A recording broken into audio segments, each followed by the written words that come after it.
TDP పతనం ప్రారంభమైందా? కలాం గారు కలలు కనమన్నారు, కథలు మింగమనలేదు. రోజు రోజుకు ఆ పార్టీలో విలువలు అడుగంటిపోతున్నాయా? ఇప్పుడు నువ్వు చెప్పమనేసరికి పరిగెత్తుకుంటూ వచ్చి మాట్లాడుతా ఉండ, మొహం కూడా గడుపుకున్నావో లేదో. లడ్డూల్లో జంతువుల కొవ్వు కల్తీ నెయ్యిపై సమాధానం చెప్పలేక, మండలిలో చర్చకు అంగీకరించలేక, తప్పించుకుని పారిపోలేక, చేసిన తప్పులు ఒప్పుకోలేక, ప్రక్కలేక మింగలేక ఆఖరికి శాసన మండలిలో చర్చను పక్కదారి పట్టించే ప్రయత్నం చేశారు. హెరిటేజ్ లింకులు బయటపడకుండా చర్చను తప్పుదోవ పట్టించే బాధ్యతను మంత్రులు పయ్యావుల కేశవ్, అచ్చెన్నాయుడికి చంద్రబాబు అప్పగించినట్లు కనిపించింది. ఎరా బాబా, యాడ్ దిక్కుమాల సంతమే, మీలాంటి పనికి మన సంతంతా ఈ వైఎస్ఆర్సీపీ పార్టీలో ఉంటారు బాబా. చర్చను అడ్డుకోవడంలో ఇది ప్లాన్ ఏ.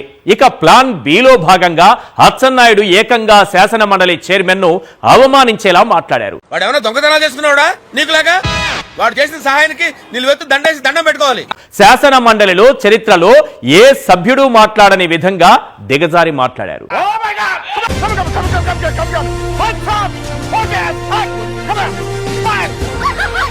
చైర్మన్ మతంపైనే దాడికి దిగారు. మండలిలో మంత్రి అచ్చెన్నాయుడు ఏమన్నారో ఒకసారి విందాం.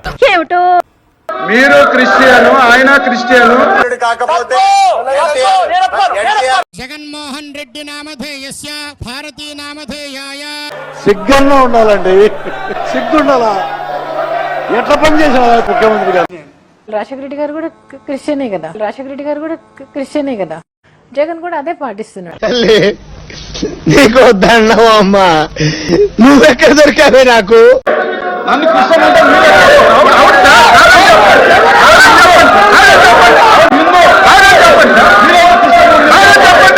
కోటి రూపాయలు ఇచ్చిన కూడా కొన్ని పనులు చేయను.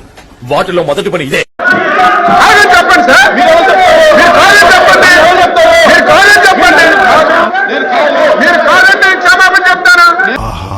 విధాడిందిరా నీతో వింత నాటకం. అచ్చెన్నాయుడు మండలి చైర్మన్ ని నువ్వు ఒక క్రిస్టియన్వే అంటే ఆఖరికి టీడీపీకి సంబంధించినటువంటి సభ్యులు కూడా ఆయన చెవులో ఏదో చెప్తున్నారు. మేబీ ఇదే కావచ్చు టీడీపీ పతనం ఇక్కడి నుంచే ప్రారంభమైనట్టుగా కనిపిస్తోంది. అంటే ఏంటి?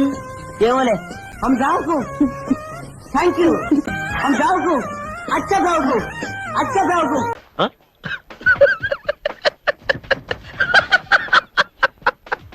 మన పార్టీ విలువల్ని దిగజార్చారు మీరు అని చెప్పారేమో అని అనిపిస్తుంది. దబాయించేటటువంటి విధానం ఎలా ఉందంటే, నీ మతం ఫలానా మతం, నీకు మాట్లాడే అర్హత లేదన్నట్టుగా మాట్లాడుతున్నారు. నేను అడుగుతా ఉన్నా, నా మతం ఏమిటి, నా మతం ఏమిటి అని అడుగుతా ఉన్నారు. 4 గోడల మధ్య నేను బైబిల్ చదువుతాను. Share this with the church because there is no God like our God. I've met with God many times in the same hall. అరే దొంగలని మీరే భలే ఒప్పుకున్నారా? అందుకే అనేది ప్రజలు ఈ రోజు డిసైడ్ అయిపోయింటారు. అంతేలే, చెట్టు ఇత్తు ఒకటైతే చెట్టు ఒకటి మలుస్తుందామే. మీ పీత బుర్రలకు అర్థమై సాగుది, ఎలా చెప్పాలి మేము మీక? చంద్రబాబు అధికారంలోకి వచ్చాకే టీటీడీకి కల్తీ నెయ్యి సరఫరా జరిగింది నిజం కాదా? అలీబాబా అసలు దొంగలు నిజం చెప్పాలి. మీరేంటో మీ విధానాలేంటో ఇప్పటికి నాకు అర్థం అవరో బాబు. నా జీవితానికి ఏదైనా అసంతృప్తి ఉందంటే అది ఇదే. చంద్రబాబు నాయుడు గారు ముఖ్యమంత్రిగా ఉన్నప్పుడు జరిగిన ప్రతి అంశం వైఎస్ఆర్సీపీకి పోయడం. సేపటికి ఒక మంచి మంచి పని చేస్తూ ముందుకెళ్తూ ఉంటే ప్రభుత్వం ఎలా బురద చల్లాలా అని చెప్పేసి ఆలోచిస్తూ ఉంటారు కదా మీరా. ఏడ దిక్కుమాల సంతమే మీరు, అసలు నాకు అర్థం కాదు, కర్మమే. ఇంకెంత క్లియర్ గా చెప్పిన తర్వాత ఎంగిలి కాంచాల దగ్గర కుక్కలా ఇక్కడ ఎందుకు మనం చూద్దాంలే. చూడటం కాదండి, మీరు చెయ్యాలంతే. మీరు ట్రై చేస్తారన్నారంటే అది ఓకే అయిపోయిన